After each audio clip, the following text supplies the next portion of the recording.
విశాఖ జిల్లాలో వైఎస్ఆర్సీపీకి షాక్ తగిలింది. జిల్లా నేతలు కొణతాల రామకృష్ణ, గండి బాబ్జీ టీడీపీ అధినేత చంద్రబాబును కలిశారు. మంత్రి అయ్యన్న పాత్రుడు ఈ ఇద్దరు నేతల్ని చంద్రబాబు నివాసానికి తీసుకువెళ్లారు.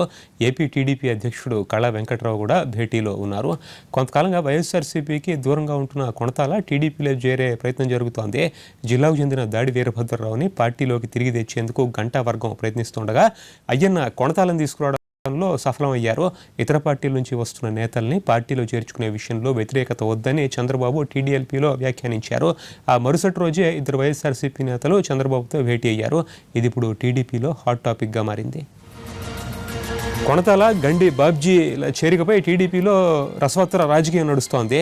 గంటా వర్గం దీన్ని వ్యతిరేకిస్తూ ఉండడమే ఎందుకు కారణం? దీనిపై మరింత సమాచారం మా ప్రతినిధి రమేష్ అందిస్తారు. రమేష్, కొణతాల చేరికపై టీడీపీలో ఎటువంటి చర్చ జరుగుతోంది?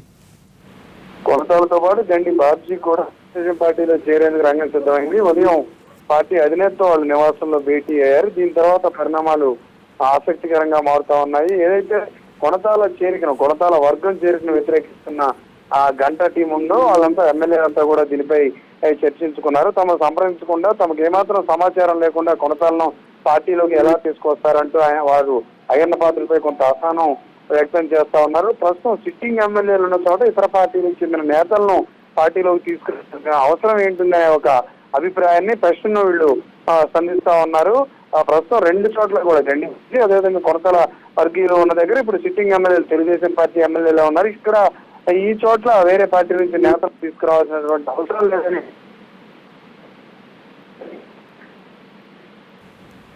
దానిపై కూడా తర్జన పడుతున్నారు. మరోవైపు దాడిని తీసుకొచ్చేందుకు గంటా వర్గం ప్రయత్నం చేసినప్పటికీ కూడా అయ్యన్న పాత్రుడు చెప్పినటువంటి కొణతలకే ముఖ్యమంత్రి గ్రీన్ సిగ్నల్ ఇవ్వడం కూడా కొంత ఆసక్తికరంగా మారింది. ఎమ్మెల్యేలు మాత్రం ఈ ఇష్యూను కొంత సీరియస్ గానే తీసుకుంటున్నటువంటి పరిస్థితి కనిపిస్తా ఉంది. తమ యొక్క ఇబ్బందులను, ఆవేదనను ముఖ్యమంత్రి దృష్టికి తీసుకెళ్లాలనే ఒక ఆలోచనలో వాళ్ళు ఉన్నట్లుగా తెలుస్తా ఉంది. జిల్లా వ్యాప్తంగానే కాకుండా ఇతర జిల్లాల్లో కూడా ఇటువంటి చేరికలు ఉంటాయని నిన్న ముఖ్యమంత్రి టీడీఎల్పీ సమావేశంలో ఒక మెసేజ్ ఇచ్చారు. తదనంతర ఆ పరిణామాలపై పార్టీ నేతలు చర్చించుకుంటున్నారు. మరొకటి రెండు జిల్లాల్లో కూడా ఈ రకమైన చేరికలు ఉంటాయనేటటువంటి ప్రచారం జరుగుతుంది. మొత్తంగా చూసుకుంటే విశాఖ జిల్లాలో మాత్రం ఇప్పటివరకే రెండు వర్గాలుగా విడిపోయి ఉన్నటువంటి నేతల్లో తాజా చేరికలు, తాజా జరుగుతున్నటువంటి భేటీలు మరింత ఆజ్యం పోసాయని మనం చెప్పొచ్చు. Paritosh. Thank you Ramesh. News ఆన్లైన్లో